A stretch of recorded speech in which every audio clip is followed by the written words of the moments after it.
الله أكبر الله أكبر الله أكبر الله أكبر الله أكبر الله أكبر الله أكبر الله أكبر الله أكبر الله أكبر كبيرا والحمد لله كثيرا وسبحان الله بكرة وأصيلا لا إله إلا الله والله أكبر الله أكبر ولله الحمد الحمد لله الذي هدانا سبل السلام وأفحمنا بشريعة النبي الكريم أشهد أن لا إله إلا الله وحده لا شريك له ذو الجلال والإكرام وأشهد أن سيدنا نبينا محمدا عبده ورسوله اللهم صل وسلم وبارك على سيدنا محمد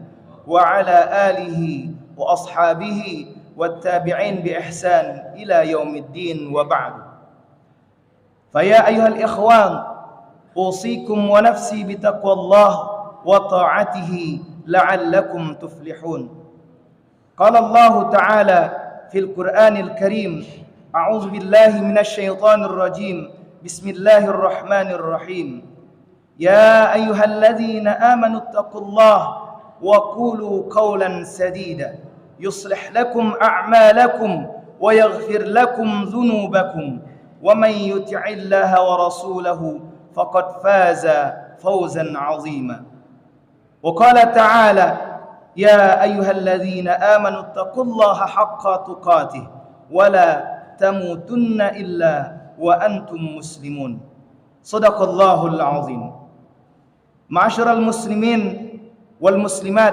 hafizakumullah.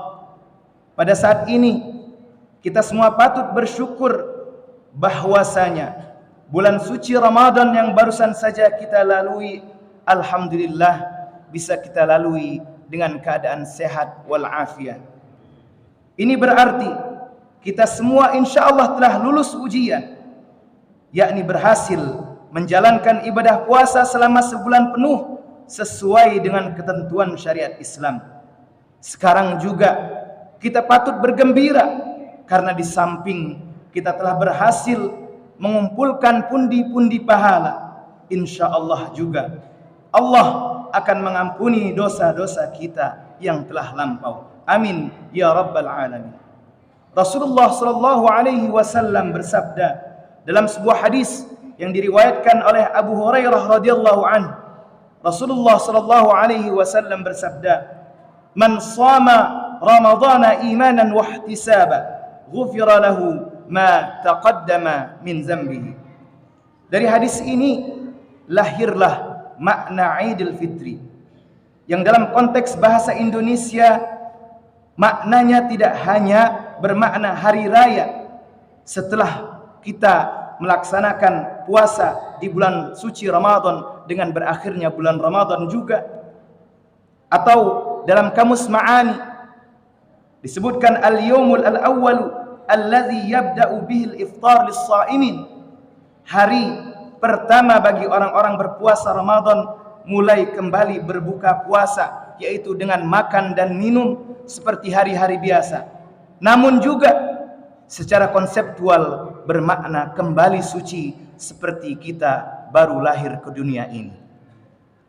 Makna secara konseptual tersebut yaitu kembali suci secara budaya telah diterima umat Islam Indonesia dari generasi ke generasi dengan merujuk pada maksud hadis yang tadi kita dengarkan bersama-sama. Setidaknya hal ini merupakan doa kita kepada Allah Subhanahu wa taala dan mudah-mudahan Allah Subhanahu wa taala mengabulkan doa-doa kita semuanya. Amin ya rabbal alamin. Namun demikian perlu ada ketegasan bahwa yang dimaksud dengan kembali suci dalam konteks tersebut adalah terbebas dari dosa-dosa kepada Allah Subhanahu wa taala, karena hanya menyangkut hablum minallah saja. Sedangkan kembali suci dari dosa-dosa kepada manusia tidak otomatis terjadi karena menyangkut hablum minan nas, hubungan kita kepada sesama manusia. Semua persoalan yang terkait dengan sesama manusia harus diselesaikan sendiri antar sesama manusia. Oleh karena itu, kita akan benar-benar mencapai Idul Fitri dalam arti kembali suci, seperti kita baru lahir kembali ke dunia ini, apabila urusan dosa-dosa dengan sesama manusia bisa kita selesaikan dengan berakhirnya Ramadan pula.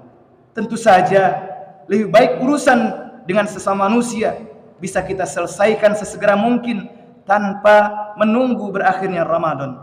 Jadi maksudnya jangan sampai hingga datangnya bulan Syawal ini kita masih memiliki dosa-dosa dengan sesama saudara kita, sesama tetangga kita yang belum terselesaikan. Jika itu terjadi, maka sudah pasti dosa-dosa kepada sesemua manusia akan menghalangi kembalinya kita ke dalam fitrah atau suci.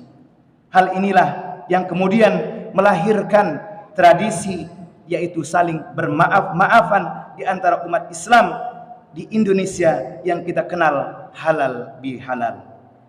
Tradisi ini tentu saja baik karena dapat memperbaiki hubungan kita antar sesama manusia yang kadang memang sulit terhindar dari konflik ketegangan maupun permusuhan. Allahu Akbar, Allahu Akbar, Allahu Akbar, la ilaha illallah, wallahu akbar, Allahu akbar, walillahil hamd. Ma'asyiral muslimin wal muslimat rahimakumullah. Datangnya Idul Fitri ini membawa kita semua kembali kepada kesucian sebagaimana yang tadi telah kita dengarkan. Bagaimanakah kita menyikapi hari-hari setelah kita kembali kepada keadaan suci ini? Setidaknya ada dua jawaban yang harus kita amalkan dalam kehidupan kita sehari-hari. Yang pertama, kita hendaknya meneruskan kebaikan yang sudah kita capai selama bulan suci Ramadan. Dalam kaitan ini, Syekh Muhammad Ibnu Umar An-Nawawi Al-Bantani mengingatkan dalam salah satu ke-10 amaliyah sunnah Ramadan dalam kitabnya Nihayatuz Zain fi Irsyadil Mubtadi'in, yakni istiqamah dalam menjalankan amaliyah Ramadan dan melanjutkan amaliyah-amaliyah tersebut di bulan-bulan berikutnya. Jika kita bisa melanjutkan amaliyah-amaliyah sunnah di bulan Ramadan seperti menahan lisan dan anggota badan lainnya dari perkara-perkara yang tak berguna, apalagi perkara-perkara haram, kemudian kita memperbanyak sedekah, memperbanyak iktikaf, mengkhatamkan Al-Quran setidaknya sebulan sekali dan sebagainya, maka itu kita melakukan upaya peningkatan kualitas rohani kita. Peningkatan semacam ini sejalan dengan makna Syawal yang berarti secara etimologis berasal dari kata syala yang bermakna irtafa'a, atau dalam bahasa Indonesia bermakna meningkatkan. Tentu saja mungkin kita tidak bisa melakukan persis dengan apa yang kita lakukan selama bulan suci Ramadan dalam rangka peningkatan amal, karena mungkin berbagai alasan seperti kesibukan kita menjalankan tugas sehari-hari dan sebagainya. Tetapi setidaknya ada ikhtiar kita untuk melestarikan ibadah-ibadah seperti itu. Misalkan menjauhi maksiat, berpuasa 6 hari di bulan Syawal dan sebagainya. Ramadan memang dimaksud sebagai bulan tarbiyah atau bulan pendidikan, di mana umat Islam digembleng selama sebulan penuh agar menjadi orang-orang yang bertakwa kepada Allah Subhanahu wa taala. Allahu akbar, Allahu akbar, Allahu akbar. La ilaha illallah, Allahu akbar, Allahu akbar, walillahil hamd. Ma'asyiral muslimin wal muslimat rahimakumullah.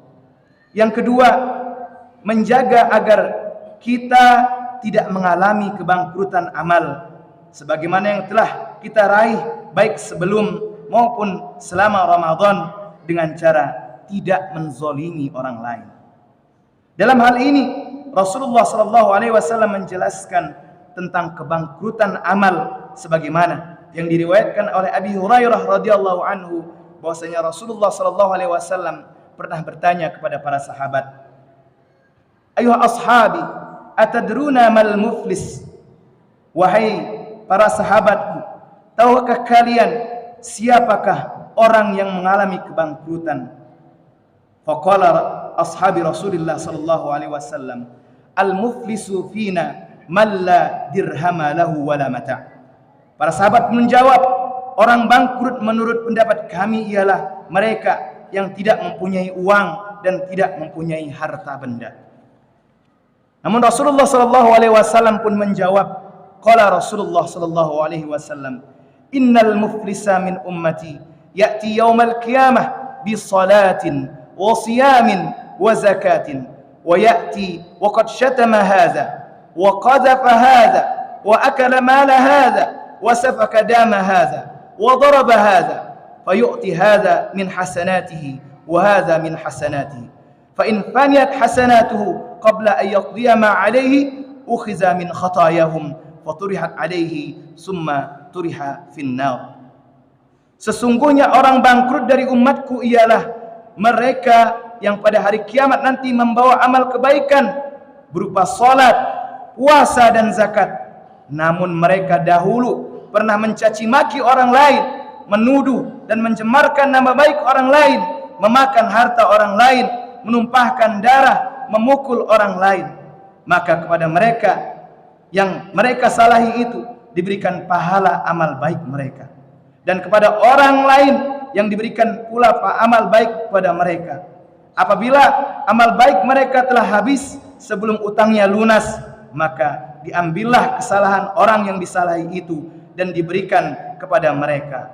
Sesudah itu mereka yang suka mencaci maki, menuduh, memakan harta orang lain, menumpahkan darah dan memukul orang lain itu akan dilemparkan ke dalam api neraka. Ma'asyiral muslimin wal muslimat rahimakumullah. Hadis ini hendaklah dapat kita hayati bersama, karena akan memberikan kesadaran kepada kita betapa pentingnya menghindari perbuatan menzalimi sesama manusia. Alasannya adalah kezaliman tersebut dapat membuat kita bangkrut secara agama, yaitu dengan habisnya amal-amal kebaikan kita yang telah kita kumpulkan dengan susah payah selama bertahun-tahun, bahkan selama hidup kita.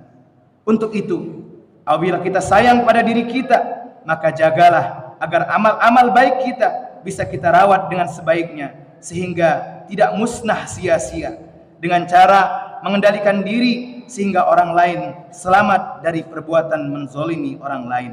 Seperti tadi yang kita dengar bersama, dengan menyakiti, menghujat, memaki, memfitnah dan menuduh tanpa bukti, mengambil hak orang lain, mencuri, korupsi, membunuh, menyakiti secara fisik maupun non fisik dan lain sebagainya.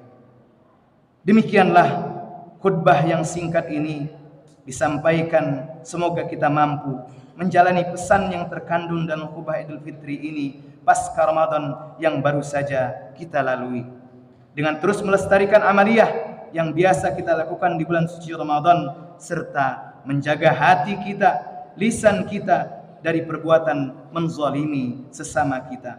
Mudah-mudahan kita digolongkan oleh Allah Subhanahu wa taala selalu mendapatkan rahmat dan maghfirah, insyaallah menjadi hamba yang muttaqin. Amin amin ya rabbal alamin.